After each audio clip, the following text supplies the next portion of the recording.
बीमारी फैल रही है, लोग परेशान हो चुके हैं। वायु गुणवत्ता की खराब हालत को देखते हुए अब दिल्ली में गाड़ियों को लेकर के ऑड इवन फॉर्मूला अपनाने पर फैसला लिया जा रहा है। तो ग्रैब 4 तो पहले ही लागू कर दिया गया था। ऑड इवन को लेकर जानकारी ये है कि 13 से 20 नवंबर तक गाड़ियां ऑड इवन सिस्टम से चलेंगी। दिल्ली के पर्यावरण मंत्री गोपाल राय ने बैठक भी लगातार इसको लेकर की है और क्या कुछ कहा है उन्होंने इसको लेकर, देखिए रिपोर्ट में।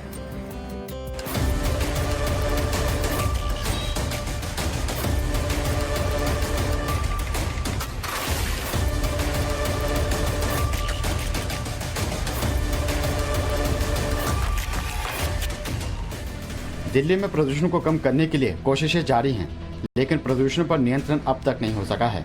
दिल्ली एनसीआर में AQI अभी भी 400 से ऊपर है। दिल्ली में एयर क्वालिटी क्रिटिकल यानी खतरनाक स्तर पर पहुंचने के बाद अब इसे कंट्रोल करने के लिए दिल्ली में 13 से 20 नवंबर तक गाड़ियों के लिए ऑड इवन सिस्टम लागू करने पर विचार किया जा रहा है। ऑड इवन सिस्टम को लेकर आज दोपहर 12 बजे खास बैठक बुलाई गई है। सोमवार को मुख्यमंत्री अरविंद केजरीवाल की अध्यक्षता में प्रदूषण को काबू में लाने के लिए मीटिंग हुई थी। इसमें दीपावली के अगले ही दिन से एक हफ्ते के लिए ऑड इवन फार्मूला लागू करने का फैसला किया गया।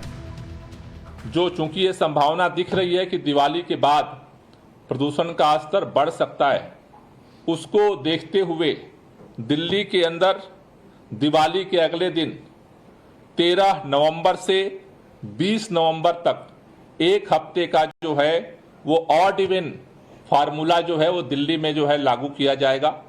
ये 13 दिवाली के अगले दिन 13 नवंबर से शुरू होगा और 20 तारीख तक वो चलेगा।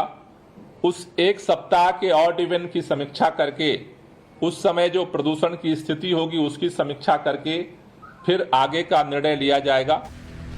प्रदूषण को देखते हुए दिल्ली सरकार गैर जरूरी कंस्ट्रक्शन, BS3 कैटेगरी वाले पेट्रोल और BS4 कैटेगरी वाले पेट्रोल वाहनों पर पहले ही रोक लगा चुकी है। वहीं 5वीं तक के स्कूलों को 10 नवंबर तक बंद करने का आदेश दिया गया था। दिल्ली की वायु गुणवत्ता गंभीर हालत में अभी भी बनी हुई है। वायु गुणवत्ता 400 से ऊपर बना हुआ है। दिल्ली में प्रदूषण स्तर बद से बदतर होता जा रहा है। इसको लेकर दायर याचिका पर सुप्रीम कोर्ट 7 नवंबर को सुनवाई करेगा। पिछली सुनवाई में सुप्रीम कोर्ट ने दिल्ली, पंजाब, हरियाणा, उत्तर प्रदेश और राजस्थान से पूछा था कि इन राज्यों ने वायु प्रदूषण को कम करने के लिए क्या कदम उठाए हैं। राज्यों को जवाब समेत श्वेत पत्र दाखिल करने के लिए 5 दिन का वक्त दिया गया था।